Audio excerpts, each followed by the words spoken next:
Les styles de musique, c'est comme les orientations sexuelles ou les couleurs. Il faut vouloir chercher à comprendre les nuances. They're all black. Obsidian, Onyx, Midnight, Lost Soul, Rolling Blackout, Sleeping Panther, and Void by Armani. Quand on voit pas les nuances, on n'en discute pas. C'est plus simple. Hey Jerry, does this look black to you too?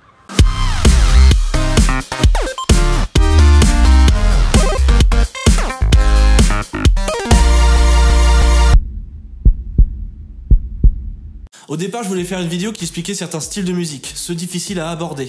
Déjà parce que ça peut être intéressant, mais le fait est que les bases ne sont pas franchement au point pour pas mal de monde. Donc je vais commencer par expliquer ma vision des styles de musique, puis ensuite faire d'autres trucs, comme expliquer pourquoi il y a plein de styles de musique, ou me faire les ongles. Pour commencer par le début, il va y avoir 4 grandes catégories de musique. La musique savante, la musique improvisée, la musique traditionnelle et la musique actuelle, qui auront, je l'espère, une vidéo explicative chacune. Faut juste que je dépoussière mes textes, qui sont plus vieux que cette chaîne. Ensuite, il va y avoir des styles de musique. Styles de musique qui ont tendance à bien appuyer sur la théorie de l'évolution quand on y pense. Un style, ça représente un groupe de personnes faisant de la musique. Un jour, un de ces troubadours va arriver avec une anomalie, une particularité dans une ou plusieurs de ses chansons. Cette particularité va tenir la route et convenir au contexte actuel. Et d'autres chansons vont être faites avec cet attribut. Et bim, un style est né. Et c'est comme ça que marche la théorie de l'évolution, en très résumé. Sauf que dans la nature, ça prend des plombs avant de voir une nouvelle espèce, et que dans la musique, des fois, il suffisait d'un peu de drogue. Et tu fais quoi, là? On n'a plus besoin de ça maintenant, enlève-moi ça! Ok, merci. Tous ces styles ont été créés de cette manière. Un artiste ou un groupe qui apporte une particularité dans un style déjà existant. Et ça de manière totalement involontaire. Ça c'est un sous-entendu pour ceux qui pensent révolutionner la musique. Ça marche pas comme ça. Et dans ces styles ou genres musicaux, d'autres gens vont ajouter d'autres anomalies. Ces anomalies, si elles peuvent être réutilisées, vont créer des sous-genres, et celles qui sont uniques aux personnes qui les utilisent vont créer des signatures. Exemple, tu rajoutes certains gimmicks du rock comme de la disto ou un batteur qui tape fort à un style, celui qui nous arrange c'est le funk, on va avoir de la fusion, ou du funk rock, comme Living Colour ou les Red Hot Chili Peppers.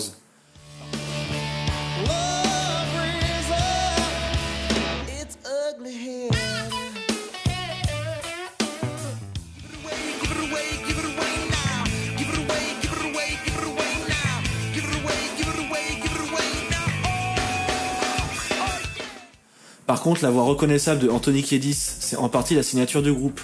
Ça et le fait qu'ils arrivent encore à pondre des énormes tubes à chacun de leurs albums. Et il y a une abondance de styles de musique. Pour ceux qui auraient vu Rock Academy, Jack Black essaie d'expliquer les différents styles issus du rock. Et dans tous les styles, il peut y avoir une sorte de classification, un peu comme dans un tableau en liège lors d'une vieille enquête criminelle. C'est avec des punaises reliées par des fils de différentes couleurs. Et dans ce tableau, une avalanche de déclinaisons diverses et variées, en allant du brutal death au hard bop, en passant par la vaporwave. Mais question 1, pourquoi y a-t-il autant de styles? Donc pour la question 1, beaucoup de choses dans le monde humain sont régies par des définitions. Pas des règles, des définitions. La différence c'est que quand une règle possède une exception, ça reste une exception à la règle. Exemple, les toilettes pour femmes, c'est uniquement pour toutes les femmes. C'est une règle. L'exception, c'est s'il y a un technicien de surface, il va devoir nettoyer ses toilettes. Donc il va falloir qu'il y rentre. Mais quand il y a une exception dans cette définition, cette exception se transforme elle-même en autre définition. Autre exemple du coup, les haricots verts c'est vert, de par leur définition. Les haricots beurre c'est blanc.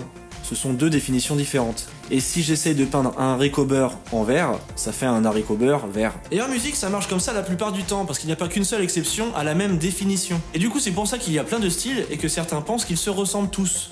Et ne vous plaignez pas de ça, certains connaissent les différences et pour eux c'est utile. Se plaindre d'un truc quand on n'est pas concerné par ce dit truc, c'est un peu désuet. Ah bah tiens, je viens de résumer la majorité des luttes contre le progrès social, moi. Et question 2, est-ce que toutes ces déclinaisons sont utiles? Oui, bon sang de bonsoir! Pourquoi? Imagine t'es à table, repas de famille ou d'amis, et il y a plusieurs types de pain. Pain blanc, pain de seigle, pain de campagne, pain sans gluten. Et il y a aussi plein de types de fromages. Camembert, minster, fromage végétal et torquis. Ce que tu veux tu le sais, mais si tu dis « Eh, je pourrais avoir le pain et le fromage s'il vous plaît ?» Les gens à ta table vont sûrement te filer le pain blanc et l'assiette entière de fromage. Ça manque de précision. Ça se trouve tu voulais un autre type de pain et un fromage en particulier. Exemple en musique, dites-vous que ça c'est du jazz.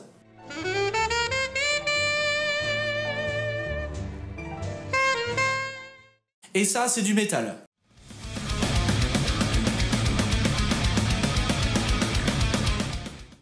Mais que ça, c'est aussi du jazz.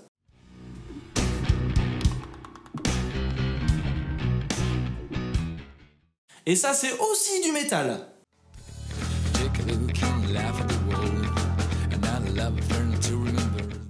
D'où être spécifique peut s'avérer utile, comme une recherche avancée sur une base de données. Cool. J'ai trouvé 35 millions de références quand je tape le mot pop sur ma plateforme de streaming audio type Deezer, Spotify ou Qobuz. Mais le souci avec la spécificité en musique, c'est qu'il n'y a pas vraiment de charte ou de consensus sur le nom des styles en fait. Quand tu vois du muguet parmi d'autres fleurs, tu sais que c'est du muguet. Et si t'as une idée précise et objective de ce qu'est le muguet, c'est que d'autres gens se sont mis d'accord avant toi. Sur la musique, personne n'est d'accord et des fois tout se mélange. Oui mais c'est pas vrai en fait. La plupart des médias spécialisés se sont plus ou moins mis d'accord avec le nom des styles de musique. Ce sont les gens qui ne sont pas d'accord. Le peuple, le bas peuple. Une de ces explications est un manque de recherche d'informations et d'analyse. Vu que la musique évolue constamment, on va vite avoir des informations erronées si on ne se met pas à jour souvent. C'est comme Pluton.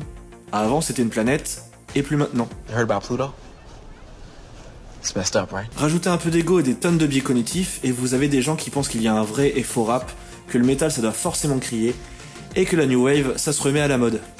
Vous n'êtes pas obligé. Donc pour conclure la conclusion, il y a plein de styles de musique. Je les connais pas tous et j'ai pas envie forcément de tous les connaître. Est-ce qu'ils sont utiles? Oui, tous. Peut-être pas pour toi ou pour moi, mais quelque part dans un endroit peut-être pas si lointain, une personne utilise ce terme pour créer une compile ou faire d'autres trucs. J'en sais rien moi. Donc on ne juge pas et on est curieux. Beko!